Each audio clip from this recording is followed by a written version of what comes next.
Hello dear students, आज मैं class 11 की बायोलॉजी का चैप्टर 8 डिस्कस करने जा रहा हूँ। दो टॉपिक मैंने इसकी पहले ही डिस्कस कर ली है। आज थर्ड टॉपिक है प्रोकैरियोटिक सेल। आपने चैप्टर नंबर 2 क्लास 11 की बायोलॉजी में पढ़ा था कि मोनेरा के जो मेंबर होते हैं वो बेसिकली प्रोकैरियोट्स होते हैं। अब प्रोकैरियोट्स में भी हम लोग 4 टाइप के देखेंगे: बैक्टीरिया, माइकोप्लाज्मा, पीपीएलओ, साइनोबैक्टीरिया या ब्लू ग्रीन एल्गी। पीपीएलओ का फुल फॉर्म होता है प्लूरो निमोनिया लाइक ऑर्गेनिज्म। ये जो प्लूरो निमोनिया लाइक ऑर्गेनिज्म होता है बेसिकली माइकोप्लाज्मा को डिनोट करने के लिए ही आता है, उसी को डिस्क्राइब करने के लिए आता है। जो प्रोकैरियोटिक सेल होते हैं वो साइज में छोटे होते हैं यूकैरियोटिक सेल के कंपैरिजन में, और ये रैपिड डिवीजन शो करते हैं। आपने इनकी डिफरेंट शेप पढ़ी थी चैप्टर नंबर 2 ही में कि ये बैसिलस, कोकस, विब्रियो, स्पाइरलम कई शेप के होते हैं। 4 शेप वहाँ लिखी हुई थी, उसके शेप भी बने हुए थे, आपने पढ़ा होगा वहाँ पे। अच्छा, प्रोकैरियोटिक सेल जो होते हैं और यूकैरियोटिक सेल होते हैं, दोनों ऑर्गेनाइजेशन में सिमिलर होते हैं, यानी जैसे वो सेल बना हुआ होता है वैसे ये भी, लेकिन कुछ चीज़ें डिफर करती हैं जिसको हम लोग इसी हेडिंग में देखेंगे, आज ही के लेक्चर में देखेंगे। प्रोकैरियोटिक सेल जितने भी होते हैं सबके पास पाई जाती है cell wall, except mycoplasma.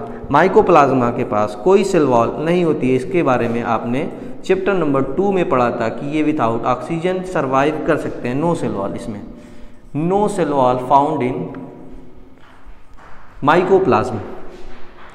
Mycoplasma के पास कोई भी सेल वॉल नहीं पाई जाती है। अच्छा, इनके पास भी बैक्टीरिया के पास या प्रोकैरियोट्स के पास सेल मेम्ब्रेन के साथ साथ आपने पढ़ा कि सेल वॉल भी पाई जाती है, जबकि एनिमल में कोई सेल वॉल नहीं पाई जाती, जबकि वो भी यूकैरियोटिक सेल है। तो ये सबसे बाहर की तरफ होती है सेल वॉल, उसके अंदर होती है सेल मेम्ब्रेन, उसके अंदर होती है सेल मेम्ब्रेन। अच्छा, इसमें भी साइटोप्लाज्म पाया जाता है। प्रोकैरियोटिक सेल के अंदर भी यही में साइटोप्लाज्म होता है, जिसके अंदर सारी रिएक्शंस होती हैं। साइटोप्लाज्म के अंदर प्लाज्म, ठीक है। इसमें जो जेनेटिक मटेरियल होता है वो बेसिकली न्यूक्लियस होता है, वो नेकेड होता है। वेल डिफाइंड न्यूक्लियस प्रोकैरियोट्स में नहीं पाया जाता है, यानी जो न्यूक्लियस है उसके पास कोई मेम्ब्रेन नहीं होती, नॉन मेम्ब्रेनस न्यूक्लियस पाया जाता है प्रोकैरियोट्स के अंदर। इसके पास 2 तरह के डीएनए होते हैं, एक होता है जीनोमिक डीएनए, एक होता है प्लाज्मिक डीएनए। जो जीनोमिक डीएनए होता है वही दरअसल इंफॉर्मेशन को ट्रांसमिट करता है, और जो प्लाज्मिक डीएनए होता है उसका कुछ फंक्शन होता है जिसके बारे में हम लोग 12th में पढ़ेंगे जब हम बायोटेक्नोलॉजी की यूनिट पढ़ेंगे। लेकिन तो यहाँ लिखा हुआ है कि जीनोमिक डीएनए होता है सर्कुलर भी हो सकता है, यानी ऐसे गोल सा हो सकता है, और सिंगल हो सकता है। आपने हेलिकल स्ट्रक्चर ये ऐसे पढ़ा था, ये डबल स्टैंडर्ड होता है, जबकि इनके पास सिंगल स्टैंडर्ड डीएनए भी होता है, सिंगल क्रोमोसोम भी होता है, ठीक है। प्रोकैरियोट में कुछ और जो फीचर होते हैं वो उसमें से एक फीचर ये भी है। अच्छा, प्लाज्मिक डीएनए क्या करता है, वेक्टर के तरीके काम करता है। एक सेल से दूसरे सेल में जो कोई बेनिफिशियल इंफॉर्मेशन ट्रांसफ़र करनी है तो उसका यूज़ हम करते हैं प्लाज्मिक डीएनए का, यानी प्लाज्मिक डीएनए एक वैन के तरीके काम करती है जो एक जगह से सामान उठा के दूसरी जगह पहुंचा देती है। वैसे ही प्लाज्मिड भी होता है। प्लाज्मिड क्या करता है, इंफॉर्मेशन को ट्रांसफ़र करता है, जिसके बारे में हम बायोटेक्नोलॉजी क्लास 12 में पढ़ेंगे। इसके बाद हम इसमें देखते हैं प्रोकैरियोट्स में एक इंक्लूजन बॉडीज़ पाई जाती है, इंक्लूजन पाई जाती है, जिसका काम क्या होता है, रिजर्व करना फूड। इंक्लूजन फूड को, न्यूट्रिएंट को रिजर्व करना होता है। और एक चीज़ जो प्रोकैरियोट्स में पाई जाती है, जो प्रोकैरियोट्स को यूकैरियोट्स से अलग करती है, वो ये है मीजोसोम। मीजोसोम पाया जाता है प्रोकैरियोट्स में। दरअसल आपने देखा कि मैंने ये मीजोसोम कैसे बनाया, मैंने मेम्ब्रेन ही को, मेम्ब्रेन में ये फोल्डिंग बनाकर वो बना दिया मीजोसोम। मीजोसोम बनता है, ये जो मेम्ब्रेन होती है सेल मेम्ब्रेन, उसी की इनफोल्डिंग से ये क्या करता है, सरफेस एरिया बढ़ा देता है, सेलुलर रिस्पिरेशन में भी हेल्प करता है मीजोसोम। और भी जो कल मैंने इससे पहले वाली वीडियो में बताया था कि कोई भी चीज़ जो यूकैरियोट में पाई जाएगी और उसके पास सेल, वो उसके पास मेम्ब्रेन भी हो, तो वो प्रोकैरियोट में नहीं पाई जा सकती।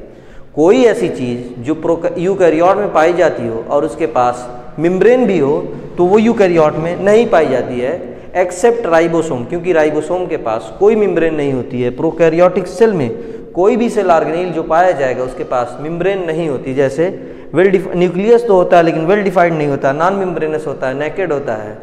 और राइबोसोम पाया जाता है प्रोकैरियोट में जिसके पास मेम्ब्रेन नहीं होती है।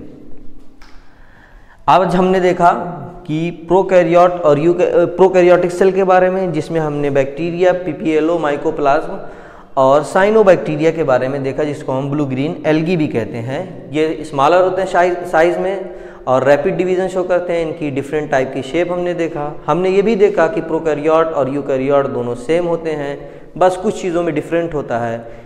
प्रोकैरियोट्स जितने भी होते हैं सबके पास सेल वॉल पाई जाती है। यूकैरियोट्स में भी सेल वॉल पाई जाती है, एनिमल को छोड़कर। एनिमल में, यूकैरियोट्स में नहीं पाई जाती। और भी बहुत सारी उसमें ऑर्गेनिज्म है जिसमें यूकैरियोट तो है, उसमें सेल वॉल नहीं पाई जाती।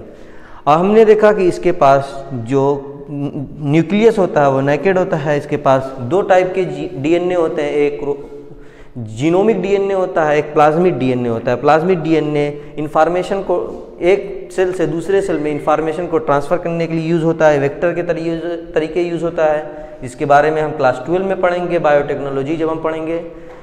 और जीनोमिक डीएनए जो उसका खुद का जेनेटिक इंफॉर्मेशन एक प्रोजेनी में ट्रांसफ़र करता है।